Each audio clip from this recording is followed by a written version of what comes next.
Hey guys, this is Undercover Dudes all the way from Down Under, and today I'm going to go and answer the question, should you buy Rainbow Six Siege? Now first up, I want to go and disclose my relationship with the game's creators at Ubisoft. Ubisoft flew me to Sydney, Australia a few months ago to play Siege with some other YouTubers, and they also gave me a free copy of the game. But this is not a sponsored video, and everything I say is my own thoughts. Alright, so let's get straight to it. Siege is not for everybody, and at first it definitely wasn't for me. The concept of the game is fascinating, a super tactical first-person shooter that is true to the Rainbow Six franchise. However, this game isn't a Battlefield, it isn't a Call of Duty, and it isn't a Counter-Strike. In this game, the objective is everything, and you won't be able to go and kill your way to victory, i.e. the games that I usually go and play.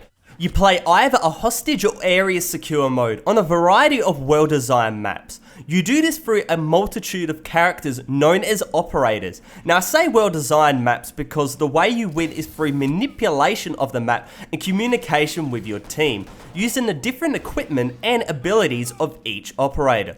Picking an operator is not a choice of what is the coolest. You have to choose depending on the map you're playing on and what your team is picking, even in casual public games. For example, if your team is attacking a room, one person will have a breaching charge to go and explode the wall, another person will have a riot shield, another person will have an electronic scanner to see through walls, etc, etc. And the same diversity is for the defending team, but with more of an emphasis on defense, with armor drops, reinforced barricades, a medic gun, etc, etc. And from this, there is so much depth to the game. Fantastic if the game goes and develops a competitive scene, but it also develops a massive issue.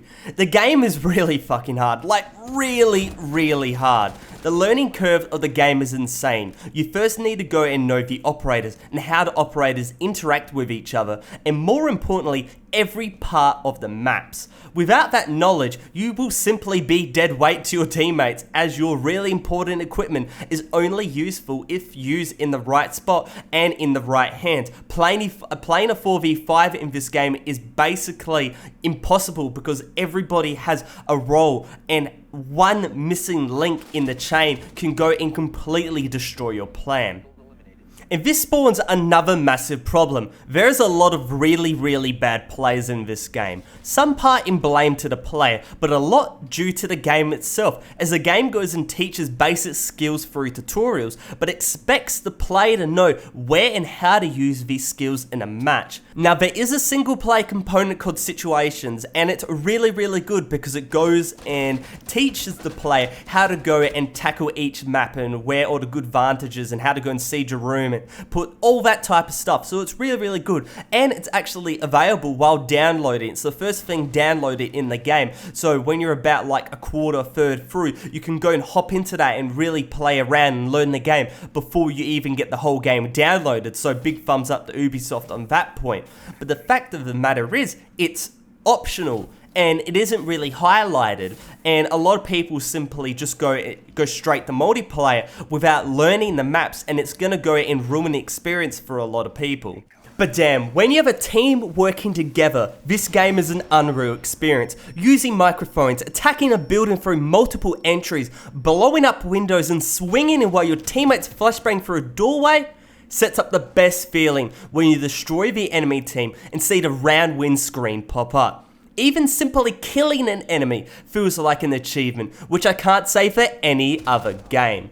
There is a seemingly infinite amount of ways to play each round, which is fantastic. You can go and even have different experiences, obviously with the same operator, but when you go and try to unlock different ones, you have to completely swap out your playstyle, and that is just fantastic because it is really fresh and it's really intriguing.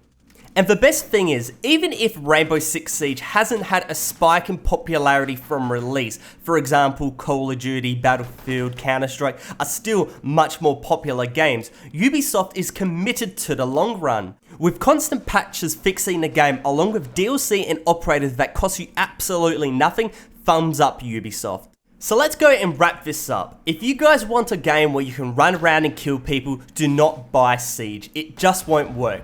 But that's the biggest flaw and positive of the game. The only way to really play this game properly is tactically. CSGO has competitive, but also has casual modes, same as Battlefield. Siege only caters for the competitive crowd, but it does it really, really well. If you're into this unique type of gameplay, I definitely suggest Siege, but the majority of people watching right now are better off just waiting for the new Battlefield, because in Siege there is a lot of downtime. At the start of the round, the defensive team has to go and barricade, has to go and put down barbed wire, and the attacking team has to use these drones with cameras on them to try to go and get advantage, try to get a peek into what the enemy is doing, try to go and locate the hostage, locate the bomb site, etc. And there's a lot of downtime at the start, and then in the actual round itself, there will be no action until like the final maybe minute or so, because everybody is just playing so carefully, and you're only fighting for about 30-45 seconds at most per round,